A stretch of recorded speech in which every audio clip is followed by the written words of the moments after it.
ज्योतिषी गलत हो सकता है, परंतु ज्योतिष गलत नहीं है। ज्योतिष एक विज्ञान है जिससे आप अपनी हर समस्या का समाधान पा सकते हैं।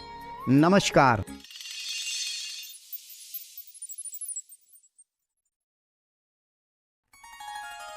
आइए जानते हैं व्रत और त्योहार। 28 मई से 4 जून माँ धूमावती जयंती 28 मई को इस बार पड़ रही है। माँ धूमावती 10 महाविद्याओं में सप्तम महाविद्या है, जो धूमावती माँ का स्वरूप है। इसकी आप इस दिन पूजा करें, माँ को नमकीन का भोग लगाएं, माँ का पूजन अर्चन करें, तिल के तेल का दीपक माँ के सामने जलाएं, आपको अत्यधिक लाभ प्राप्त होगा। ध्यान रहे, सौभाग्यवती और सुहागन औरतें माँ की पूजा से बचें। 29 मई को महेश नवमी है।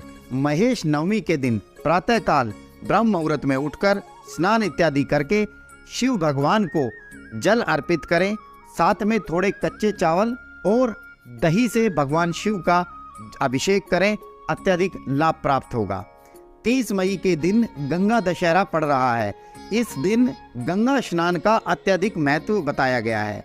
अगर आप गंगा जी के घाट पर जाकर स्नान कर सकें तो बहुत अच्छा है, और अगर आप गंगा जी के घाट पर स्नान नहीं कर पा रहे हैं तो आप अपने घर में भी गंगा जल से स्नान कर सकते हैं। यदि इतनी मात्रा में गंगा जल ना हो तो एक सूखी बाल्टी में पहले एक ढक्कन गंगा जल का डालें और बाद में उसमें नॉर्मल पानी भरकर उससे स्नान किया जा सकता है। 31 मई को माँ गायत्री जयंती है। माँ गायत्री का पूजन अनुष्ठान करें, गायत्री मंत्र का जाप करें, लाभ प्राप्त होगा। 31 मई को ही निर्जला एकादशी भी पड़ रही है, तो इस दिन जल का दान का बहुत अत्यधिक महत्व बताया गया है। 31 मई को ही राम लक्ष्मण द्वादशी भी पड़ रही है, जिस दिन राम लक्ष्मण का पूजन करने से अत्यधिक लाभ प्राप्त होता है। प्रद्योष व्रत 1 जून को है। वट पूर्णिमा व्रत जो है 3 जून को है। ज्येष्ठ पूर्णिमा 3 जून को है। साथ ही कबीरदास जी की जो जयंती है वो 4 जून को रहेगी।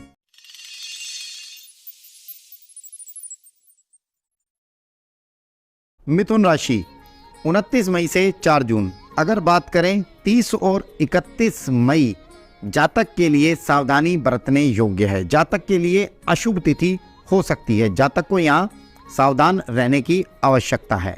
जानते हैं सप्ताह के आरंभ में ग्रहों की स्थिति क्या बन रही है। बात करें तो शुक्र मिथुन राशि के होकर लग्न भाव में विराजमान है। मंगल कर्क राशि के होकर द्वितीय भाव में विराजमान है, जो कि जातक की वाणी में कटुता या कठोरता ला सकते हैं। यहाँ जातक को चाहिए कि थोड़ी सावधानी बरते। चंद्रमा सिंह राशि के होकर तृतीय भाव में विराजमान है। केतु तुला राशि के होकर पंचम भाव में विराजमान है।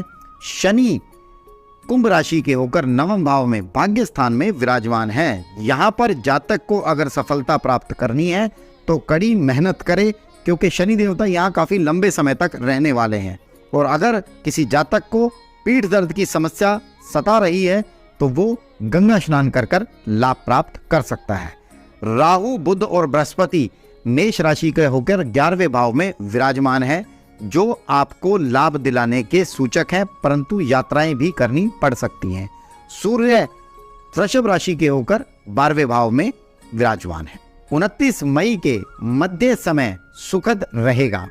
संतान के विवाह, पढ़ाई, कैरियर या अन्य कार्यकलापों में आप व्यस्त रह सकते हैं। अविवाहित लोगों के विवाह के प्रस्ताव आ सकते हैं। पुराने मित्रों से मुलाकात हो सकती है, परंतु जैसे ही 29 तारीख की शाम होगी और उसके बाद 30 और 31 तारीख को आपके लिए थोड़ा सा समय टफ हो जाएगा, मुश्किल हो जाएगा। 30 और 31 को घर में कलहकारी वातावरण रह सकता है। सावधान रहें, गैर जरूरी विवादों से बचें, गैर जरूरी तर्क वितर्क ना करें। कोई भी परेशानी सिर पर अचानक आ सकती है, तकनीकी समस्या आ सकती है, किसी इलेक्ट्रॉनिक आइटम का नुकसान हो सकता है, किसी वाहन से दुर्घटना हो सकती है। बदन दर्द या सिर दर्द की समस्या आपको यहाँ पर सता सकती है। तकनीक से जुड़ी कोई भी परेशानी, इलेक्ट्रॉनिक उपकरण में खराबी आपके लिए समस्या का कारण बन सकती है, जिससे आपका पैसा उम्मीद से अधिक लग सकता है। आप अपने आपे में रहें, आपा ना खोएं।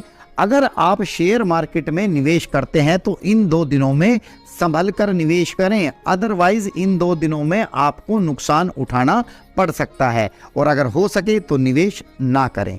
1 और 2 जून को ज्ञानवर्धक समय रहेगा। नौकरी में आगे बढ़ने के अवसर सुलभ होंगे, कारोबार में विस्तार होगा, संतान पक्ष की कोई खास चिंता का निवारण ढूंढने में आप सफल रहेंगे। 3 और 4 को समय बेहतरीन रहेगा। जो समय हमने इन्वेस्ट करने के लिए मना किया था, यहाँ पर आप इन्वेस्टमेंट को बढ़ा सकते हैं। नौकरी में अधिकारी वर्ग आपसे प्रसन्न रहेगा, आप उन्हें इसी तरह प्रसन्न रखें जिससे आपको उनकी मेहरबानी प्राप्त होगी, आपको उनका आशीर्वाद प्राप्त होगा। व्यापार में नया एग्रीमेंट या नई डील संभव है। आप श्रृंगार व्यापार में साज सज्जा में निपुणता हासिल करेंगे। धैर्य व बुद्धिमान से किए गए कार्यों का परिणाम आपके पक्ष में आएगा।